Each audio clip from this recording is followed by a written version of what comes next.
ಪ್ರಿಯ ವೀಕ್ಷಕರೇ ನಮಸ್ಕಾರ. ನಮ್ಮ ಸುದ್ದಿ ಸೆವೆನ್ ಕನ್ನಡಗೆ ತಮ್ಮೆಲ್ಲರೂ ಕೂಡ ಆತ್ಮೀಯವಾದ ಸ್ವಾಗತ. ರಾಜ್ಯದಲ್ಲಿ ಮತ್ತೆ ಬರ ಪರಿಹಾರ ಘೋಷಣೆ. ಹೌದು, ಪ್ರತಿ ಹೆಕ್ಟರ್ಗೆ 22,500 ರೂಪಾಯಿ ಬರ ಪರಿಹಾರ ಸಿಗಲಿದೆಯಾ? ಹಾಗಿದ್ರೆ ಯಾವೆಲ್ಲ ಹಳ್ಳಿಗಳಿಗೆ ಈ ಬರ ಪರಿಹಾರ ಸಿಗಲಿದೆ, ಯಾವಾಗ ಘೋಷಣೆ ಆಗಲಿದೆ, ಹಾಗೆ ಇದರ ಜೊತೆಗೆ ಮಣ್ಣಾದ ಬಗ್ಗೆ ಕೂಡ ಒಂದು ಬಿಗ್ ಅಪ್ಡೇಟ್ ಬಂದಿರುವಂತದ್ದು. ಅದರ ಬಗ್ಗೆ ಕೂಡ ನಾನು ಈ ವಿಡಿಯೋದಲ್ಲಿ ಒಂದೊಂದಾಗಿ ತಿಳಿಸ್ಕೊಡ್ತಾ ಹೋಗ್ತೇನೆ. ದಯವಿಟ್ಟು ವಿಡಿಯೋನ ಎಲ್ಲೂ ಕೂಡ ಮಧ್ಯದಲ್ಲಿ ಸ್ಕಿಪ್ ಮಾಡದೆ ಕೊನೆವರೆಗೂ ನೋಡಿ. ಹಾಗೆ ನಿಮ್ಮನ್ನ ನಮ್ಮ ಚಾನಲ್ ಅನ್ನ ಸಬ್ಸ್ಕ್ರೈಬ್ ಆಗಿಲ್ಲ ಅಂತಂದ್ರೆ ಈ ಕೂಡಲೇ ಸಬ್ಸ್ಕ್ರೈಬ್ ಆಗಿ, ಹಾಗೆ ಪಕ್ಕದಲ್ಲಿರುವ ಬೆಲ್ ಐಕನ್ ಕ್ಲಿಕ್ ಮಾಡಿ ಆಲ್ ಅಂತ ಸೆಲೆಕ್ಟ್ ಮಾಡ್ಕೊಳ್ಳಿ. ಬನ್ನಿ ಹಾಗಾದ್ರೆ ಯಾವೆಲ್ಲ ಜಿಲ್ಲೆಗಳಿಗೆ ಬರ ಪರಿಹಾರ ಘೋಷಣೆಯನ್ನ ಮಾಡಲಾಗಿದೆ, ಬರ ಪರಿಹಾರ ಈ ಬಾರಿ ಸಿಗುತ್ತಾ, ಸಿಕ್ಕರೆ ಪ್ರತಿ ಹೆಕ್ಟರ್ಗೆ, ಹಾಗೆ ಯಾವ ಬೆಳೆಗೆ ಎಷ್ಟು ಹಣ ಸಿಗುತ್ತೆ, ಹಾಗೆ ಸಾಲ ಮನ್ನಾದ ಬಗ್ಗೆ ಎಲ್ಲಾ ಮಾಹಿತಿಯನ್ನು ಕೂಡ ನಾನು ಈ ವಿಡಿಯೋದಲ್ಲಿ ಓದಂತಾಗಿ ತಿಳಿಸ್ಕೊಡ್ತಾ ಹೋಗ್ತೇನೆ. ದಯವಿಟ್ಟು ವಿಡಿಯೋನ ಇಲ್ಲಿ ಕೂಡ ಸ್ಕಿಪ್ ಮಾಡದೆ ಕೊನೆವರೆಗೂ ನೋಡಿ. ಬನ್ನಿ ಹಾಗಾದ್ರೆ ವಿಡಿಯೋನ ಶುರು ಮಾಡೋಣ. ನಮಸ್ಕಾರ ಸ್ನೇಹಿತರೆ, ನಮ್ಮ ಕೃಷಿ ಮತ್ತು ರೈತ ಮಾಹಿತಿ ಚಾನಲ್ಗೆ ತಮ್ಮೆಲ್ಲರೂ ಕೂಡ ಆತ್ಮೀಯವಾದ ಸ್ವಾಗತ. ರಾಜ್ಯದ ಕೃಷಿಯ ಬಂಧುಗಳೇ, ಈ ಬಾರಿಯ ಮುಂಗಾರು ಋತುವಿನಲ್ಲಿ ಮಳೆ ಕೈಕೊಟ್ಟಿರುವ ಕಾರಣ ರಾಜ್ಯದ ಹಲವು ಜಿಲ್ಲೆಗಳಲ್ಲಿ ಭೀಕರ ಬರಗಾಲದ ಛಾಯೆ ಆವರಿಸಿದೆ. ಬಿತ್ತನೆ ಮಾಡಿದ ಬೆಳೆಗಳು ನೀರಿಲ್ಲದೆ ಒಣಗಿ ಹೋಗ್ತಾ ಇದ್ದಾವೆ. ಇನ್ನು ಕೆಲವು ಕಡೆಗಳಲ್ಲಿ ಬಿತ್ತನೆ ಮಾಡಲು ಸಹ ಮಳೆ ಇಲ್ಲದೆ ಪರಿಸ್ಥಿತಿ ನಿರ್ಮಾಣವಾಗಿದೆ. ಈ ಹಿನ್ನೆಲೆಯಲ್ಲಿ ಕರ್ನಾಟಕ ಸರ್ಕಾರವು ರಾಜ್ಯದಲ್ಲಿ ಅಧಿಕೃತವಾಗಿ ಬರ ಘೋಷಣೆ ಮಾಡಲು ಅಗತ್ಯ ಸಿದ್ಧತೆಗಳನ್ನು ಆರಂಭಿಸಿದೆ.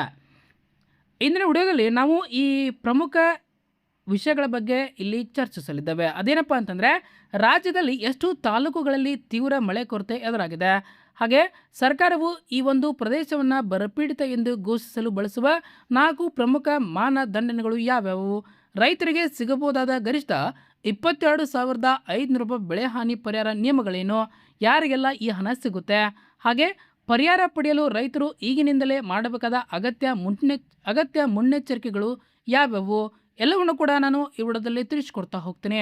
ವಿಡಿಯೋನ ಎಲ್ಲೂ ಕೂಡ ಸ್ಕಿಪ್ ಮಾಡದೆ ಕೊನೆವರೆಗೂ ನೋಡಿ. ನೀವು ಇನ್ನೂ ಕೂಡ ನಮ್ಮ ಚಾನಲ್ಗೆ ಸಬ್ಸ್ಕ್ರೈಬ್ ಆಗಿಲ್ಲ ಅಂತಂದರೆ ತಕ್ಷಣ ಸಬ್ಸ್ಕ್ರೈಬ್ ಮಾಡ್ಕೊಳ್ಳಿ. ರಾಜ್ಯದ ಸಾವಿರಾರು ರೈತರು ಸಾಲ ಸೂಲ ಮಾಡಿ ಜಮೀನಿಗೆ ಬಂಡವಾಳ ಹೂಡಿದ್ದಾರೆ. ಆದರೆ ಸಕಾಲದಲ್ಲಿ ಮಳೆ ಆಗದ ಕಾರಣ ಹಾಕಿದ್ದ ಬಂಡವಾಳವು ಕೈಗೆ ಸಿಗದಂತಾಗಿ ರೈತರು ತೀವ್ರ ಆತಂಕದಲ್ಲಿದ್ದಾರೆ. ಈ ಗಂಭೀರ ಪರಿಸ್ಥಿತಿಯನ್ನು ಅರಿತ ಮುಖ್ಯಮಂತ್ರಿಗಳು ಹಾಗೂ ಉಪಮುಖ್ಯಮಂತ್ರಿಗಳು ರಾಜ್ಯದ ಎಲ್ಲ ಜಿಲ್ಲಾಧಿಕಾರಿಗಳು ಹಾಗೂ ಜಿಲ್ಲಾ ಪಂಚಾಯತ್ ಮುಖ್ಯ ಕಾರ್ಯನಿರ್ವಾಹಕ ಅಧಿಕಾರಿಗಳಿಗೆ ತಕ್ಷಣವೇ ಜಂಟಿ ಬರ ಸಮೀಕ್ಷೆ ನಡೆಸಿ ವರದಿ ಸಲ್ಲಿಸುವಂತೆ ಕಟ್ಟುನಿಟ್ಟಿನ ಆದೇಶ ನೀಡಿದ್ದಾರೆ. ಅಧಿಕಾರಿಗಳು ಪ್ರತಿಯೊಂದು ತಾಲೂಕಿನ ವಾಸ್ತವ ಪರಿಸ್ಥಿತಿಯನ್ನು ಪರಿಶೀಲಿಸಿದ್ದು, ಕನಿಷ್ಠ ಪಕ್ಷ 60ಕ್ಕಿಂತ ಕಡಿಮೆ ಮಳೆಯಾದ ಪ್ರದೇಶಗಳು ಹಾಗೂ ಸತತ 3 ವಾರಗಳ ಕಾಲ ಮಳೆಯ ಆಗದ ಪ್ರದೇಶಗಳನ್ನು ಪ್ರತ್ಯೇಕವಾಗಿ ಗುರುತಿಸಿ ವರದಿ ನೀಡಬೇಕಾಗಿದೆ. ಕರ್ನಾಟಕ ರಾಜ್ಯ ನೈಸರ್ಗಿಕ ವಿಪತ್ತು ಮೇಲ್ವಿಚಾರಣಾ ಕೇಂದ್ರದ ಇತ್ತೀಚಿನ ಅಂಕಿಅಂಶಗಳ ಪ್ರಕಾರ ರಾಜ್ಯದ ಒಟ್ಟು 239 ತಾಲೂಕುಗಳ ಪೈಕಿ 121 ತಾಲೂಕುಗಳಲ್ಲಿ ತೀವ್ರ ಮಳೆ ಕೊರತೆ ದಾಖಲಾಗಿದೆ.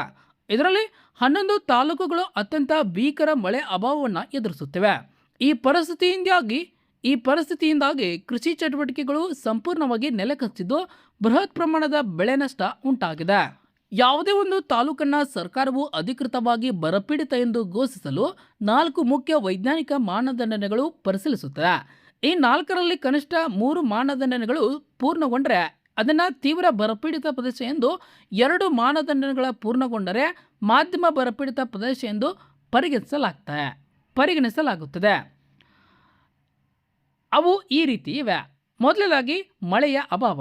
ಸಾಮಾನ್ಯ ಮಳೆಗಿಂತ 60ಕ್ಕಿಂತ ಕಡಿಮೆ ಮಳೆ ಆಗಿರಬೇಕು. ಅಲ್ಲದೆ ಬೆಳೆ ಬೆಳೆಯುವ ನಿರ್ಣಾಯಕ ಅವಧಿಯಲ್ಲಿ ಸತತ 21 ದಿನಗಳ ಮಳೆ ಆಗದೇ ಇರಬೇಕು. ಅಂದರೆ 3 ವಾರಗಳ ಮಳೆ ಆಗದೇ ಇರಬೇಕು.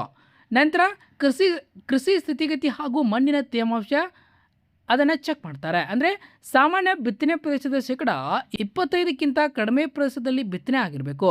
ಜೊತೆಗೆ ಭೂಮಿಯಲ್ಲಿನ ಮಣ್ಣಿನ ತೇವಾಂಶದ ಮಟ್ಟ ಗಣನೀಯವಾಗಿ ಕುಸಿದಿರಬೇಕು. ಇನ್ನು 3ನೇದಾಗಿ ಜಲವಿಜ್ಞಾನ ಅಥವಾ ಜಲಮಟ್ಟದ ಕೊರತೆ. ಅಂದರೆ ಪ್ರದೇಶದ ಜಲಾಶಯಗಳಲ್ಲಿ ನೀರಿನ ಪ್ರಮಾಣ, ಕೆರೆಕಟ್ಟೆಗಳ ನೀರು ಹಾಗೂ ಅಂತರ್ಜಲ ಮಟ್ಟವನ್ನು ಕಳೆದ 10 ವರ್ಷಗಳ ಸರಾಸರಿ ಮಟ್ಟಕ್ಕೆ ಹೋಲಿಸಿ ನೋಡಿ ನೀರಿನ ಅಭಾವ ತೀವ್ರವಾಗಿದ್ದರೆ ಬರದ ಲಕ್ಷಣವೆಂದು ಕನ್ಸಿಡರ್ ಮಾಡಲಾಗುತ್ತೆ. ಇನ್ನು 4ನೇದಾಗಿ ಉಪಗ್ರಹ ಆಧಾರಿತ ಬೆಳೆ ಆರೋಗ್ಯ ಪರಿಶೀಲನೆ ಮಾಡ್ತಾರೆ. ಅಂದರೆ ಇಸ್ರೋ ಹಾಗೂ ಇತರ ಉಪಗ್ರಹಗಳ ಚಿತ್ರಗಳ ಮೂಲಕ ಬೆಳೆಗಳ ಹಸಿರು ಪ್ರಮಾಣ, ಸಸ್ಯವರ್ಗದ ಸಾಂದ್ರತೆ ಮತ್ತು ಬೆಳೆಯ ಬೆಳವಣಿಗೆ ಕ್ಷೀಣಿಸುತ್ತಿದೆಯೇ ಎಂಬುದನ್ನು ತಾಂತ್ರಿಕವಾಗಿ ತಪಾಸಣೆ ನಡೆಸಲಾಗುತ್ತೆ. ಇವಿಷ್ಟು ಇದ್ರೆ ಆ ಹಳ್ಳಿಗಳಿಗೆ ಬರಪೀಡಿತ ಪ್ರದೇಶ ಎಂದು ಘೋಷಿಸಲು ಸಾಧ್ಯವಾಗುತ್ತೆ. ಬರ ಘೋಷಣೆ ಆದಲ್ಲಿ ರೈತರಿಗೆ ಎಷ್ಟು ಪರಿಹಾರ ಮೊತ್ತ ಸಿಗಬಹುದು ಎಂದು ಕುತೂಹಲ ಪ್ರತಿಯೊಬ್ಬರಲ್ಲೂ ಇರುತ್ತೆ. ಇದನ್ನು ಅರ್ಥ ಮಾಡಿಕೊಳ್ಳಲು ನಾವು ಕಳೆದ ಬಾರಿಯ ಬರ ಪರಿಹಾರ ಮಾದರಿನ ಗಮನಿಸಬೇಕಾಗಿದೆ. ಕಳೆದ ಬಾರಿ ರಾಜ್ಯದ 223 ತಾಲೂಕುಗಳನ್ನು ಬರಪೀಡಿತ ಎಂದು ಸರ್ಕಾರ ಪ್ರಕಟಿಸಿ ಈ ಕೆಳಗಿನ ದರಗಳಲ್ಲಿ ಪರಿಹಾರವನ್ನು ಒದಗಿಸಲಾಗುತ್ತೆ. ಮೊದಲಾಗಿ ಮಳೆಯಾಶ್ರಿತ ಬೆಳೆಗೆ ಪ್ರತಿ ಹೆಕ್ಟರ್ಗೆ 8,500 ರೂಪಾಯಿ ನೀಡಲಾಗುತ್ತೆ. ಇನ್ನು ನೀರಾವರಿ ಜಮೀನಿಗೆ ಪ್ರತಿ ಹೆಕ್ಟರ್ಗೆ 17,000 ರೂಪಾಯಿ ನೀಡಲಾಗುತ್ತೆ. ಇನ್ನು ತೋಟಗಾರಿಕಾ ಬೆಳೆಗಳಿಗೆ ಪ್ರತಿ ಹೆಕ್ಟರ್ಗೆ ಗರಿಷ್ಠ 22,500 ರೂಪಾಯಿ ಪರಿಹಾರ ನೀಡಲಾಗ್ತಾ ಇತ್ತು. ಈ ವರ್ಷವೂ ಸಹ ಸಮೀಕ್ಷೆ ಪೂರ್ಣಗೊಂಡ ನಂತರ ಕೇಂದ್ರ ಮತ್ತು ರಾಜ್ಯ ಸರ್ಕಾರಗಳ ಮಾರ್ಗಸೂಚಿಯಂತೆ ಬೆಳೆ ಹಾನಿ ಪರಿಹಾರವನ್ನು ನಿಗದಿಪಡಿಸಲಾಗುತ್ತದೆ. ಇದರೊಂದಿಗೆ ಜಾನುವಾರುಗಳಿಗೆ ಉಚಿತ ಮೇವು ಪೂರೈಕೆ, ನಂತರ ಕುಡಿಯುವ ನೀರಿನ ವಿಶೇಷ ಅನುದಾನ, ನಂತರ ಮನ್ರೇಗಾ ಯೋಜನೆ ಅಡಿಯಲ್ಲಿ ಹೆಚ್ಚುವರಿ ಉದ್ಯೋಗದ ದಿನಗಳು ಸೃಷ್ಟಿ ಮುಂತಾದ ಸೌಲಭ್ಯಗಳು ಲಭ್ಯವಾಗಲಿವೆ. ಇನ್ನು ಪರಿಹಾರ ಹಣ ಯಾವಾಗ ಜಮಾ ಆಗುತ್ತೆ?